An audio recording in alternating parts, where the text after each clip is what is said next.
car park is not very pretty. Which gave it 1 star and talks about feeling unsafe because of prostitutes and couldn't wait till leave in the morning. So literally backed at van and there's this.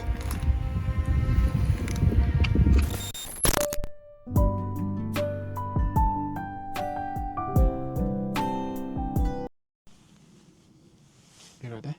I am. Hello and welcome back to our super mega spiffy off-griddy YouTube channel. A channel of over 4,000 subscribers. A channel that only last month made in excess of, wait for it, £130. Boom. Well on our way to being YouTube's first motorhome mega famous gazillionaires. How'd you like them bananas? Amazing. Thank you. As you know, we are off on our big Greek epic road trip in only 3 more sleeps. So before we head off, we thought we would give you a little insight into how we find off-grid park-ups, because we are hoping we're going to find some super duper ones when we're out there. So we're going to do this first part of the vlog in quick fire questions, and we're going to see if Andrew can keep his talking down to a minimum. I don't really do quick fire. So Andrew, what is off-grid parking? No electric hookup, none or very few services, and it's wild parking, not wild camping. Rawr. When can you use them? I don't know. I'm only doing one thing at a time. All year round? Yes, all year round, baby. Where can you find off-grid parking? Everywhere. Really? Yes. In Europe, it's better. You literally can find places everywhere, and it's just part of their culture. In the UK, it's a little bit more difficult, and you do have to be a bit more sensible, but we'll come back to that in a bit. Maybe you should have been sensible and given me a script to look at before we started recording.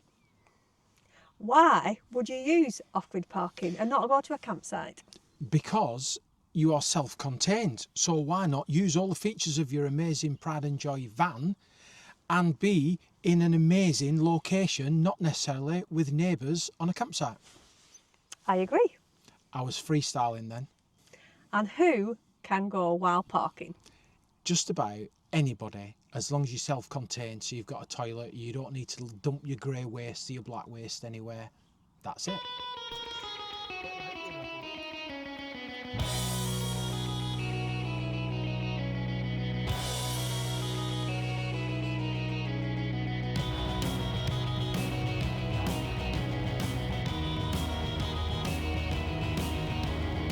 So we're sat in this lovely forest, and out there are just hundreds and hundreds of fireflies just dancing about the forest floor. It's absolutely magical. And finally, how do we find off-grid parking places? We just drive about and park up and go, sod it, this is where we're staying. And no, we don't. We mainly use Park for Night, although other apps are available. We also double check on Google Maps to make sure nothing's changed and there's nothing else around that is going to interfere with our peacefulness. And we also just have a look on any council websites to see if they've got any schemes up and running, such as the local car parks where there may or may not be a charge. Thank heavens you were doing quick fire round. So we've stayed now in hundreds of off-grid parking spots, and these are our top 10 tips, that's hard to say, top 10 tips for being safe and sensible and not annoying the locals. Yes, it's not gospel, it's just how we behave. If you want to behave differently, then you crack on. Right, you're doing the first one? Which is? Number 1. Number 1, no camping behaviour. If you are wild parking, you're parking, you're not camping. Washing lines, 50 solar panels, deck chairs, sun loungers, they shouldn't really be outside your van. So the perimeter of your van shouldn't really expand. Some people do. Well, you know, that's how we're going to be perceived as a problem. Number 2, disposal of waste. Now this is, to me, the trickiest part of being off-grid. Getting rid of your rubbish is actually quite difficult because it is actually illegal to put household waste into a public litter bin, because that's just for sweetie wrappers and dog poo.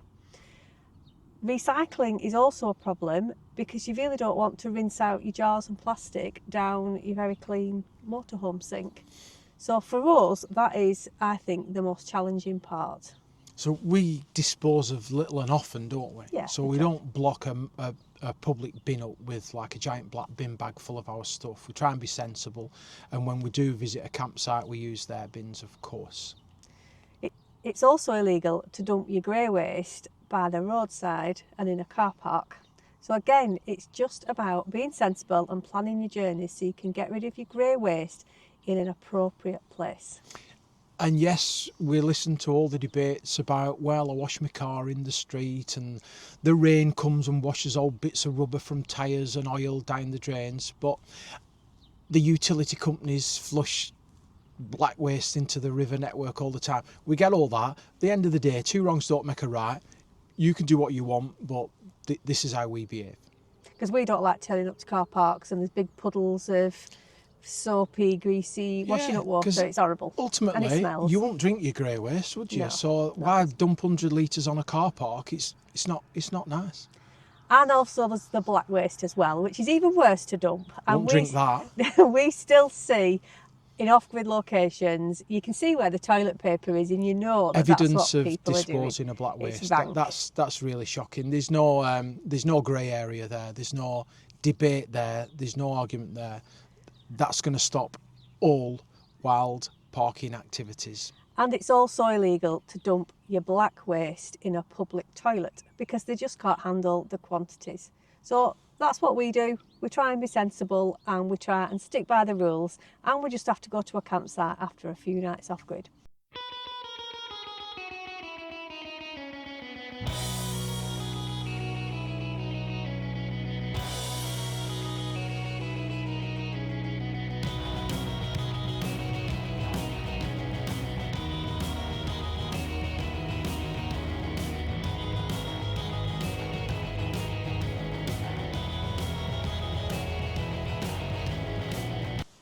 Number 3, if you're going to use an app, don't just open the app, find a place to park and go.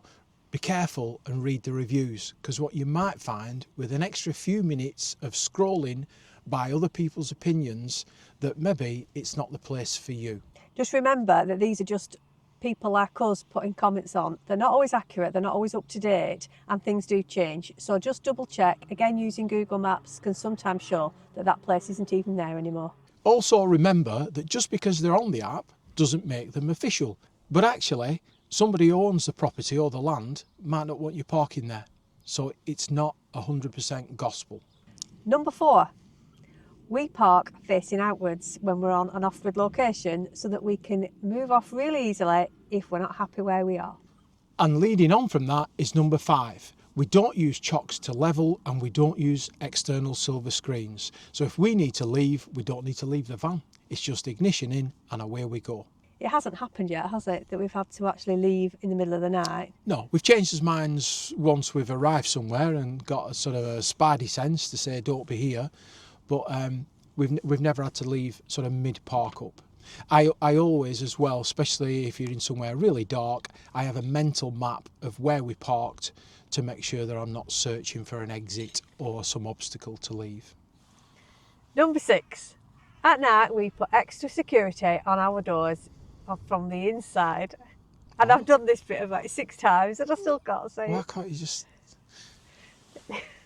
Number 6, at night time we just put some extra security on all of the doors from the inside. Yes, that's what I meant. And yes, we know that if someone wants to come in, they're going to get in. But that little bit of extra security gives me time to wake up, put a pair of pants on and go and tackle somebody without my tackle being on shore. Number 7, and I'll get this one right. When you get to the park up, if it's absolutely heaving and all the places have been taken up, move on. Don't then squeeze on the end of a row or exceed the number of permitted spaces, because that again is another way that these places will be banned. We've seen it loads of times when it's meant for 5 and you get there and there's 6, 7, 8, 9, 10. So just be sensible, park carefully so that other users can also get in. Don't park lengthways through 4 or 5 spaces, and that really does annoy the locals. There you go, preachy. It is all about perception. So if we want to carry on using wild park-ups or wild camping or wild off-grid anything, it is really about how we are perceived by the locals. Legalities don't necessarily matter. We're either legal or not, but the perception of locals on how we visit and engage with them and their area is what's going to lose us all these brilliant places. Number 8, always have a plan B. So when we're heading for a park up, we have always got a little backup alternative. So if we get there and we're not happy, we just simply move on. So if there's too many people there, if we look around and we see evidence of drug taking, evidence of car break-ins like glass on the floor, anything at all that makes me think, not sure I want to sleep here, we move on. So we always have a backup. And another good thing to look out for is if you see evidence of kids doing donut rings in the car park. Donut rings, you heard it here first, Well, because that's what kids do. Yeah, donuts, yeah. Boy racery type stuff. Number 9, understand your vehicle's capabilities, i.e. how long will water last, how long will gas last, depending on how the temperature is and how much heating you're using. How long will it take to fill the waste? How long will my toilet last? There's a lot of how longs, but if you understand the capabilities of your vehicle in different weather conditions, you've more chance of enjoying your off-grid without worrying. And we've done that over the past 2.5 years by just spending a weekend trying it out, spending a few days, and we kind of understand our van, don't we? I understand how long it takes Jane to fill the toilet. And number 10, if you're still not sure about going off-grid, there are various schemes around the country that you can try first, which is kind of like an approved semi-off-grid thing. And I mean things like CAMpRA, Stay the Night in Scotland, and some local councils have their car parks before you go off into the wilds and try and find your own spot. And of course the same across Europe, where it's actually just far easier in Europe to stop somewhere because they expect you to stop in different places. It's not a shock to the community if a motorhome or a camper van turns up and parks near their village centre. The most important thing is just to live your own best van life. Don't matter how much money you've spent on your van, whether you've got a multi-million-pound RV or you've got a £5,000 van, it really doesn't matter. Just enjoy it, get out and live your best van life. And that's it for this vlog. We hope we've given you some food for thought to get you out in your van, and we are going to be going off-grid very soon. As always, thank you very much for engaging with us. It just makes our evening when we release a video and people make cheeky comments. The fact that people watch is amazing as well, so we can't genuinely express enough how warm and fuzzy it makes us feel inside.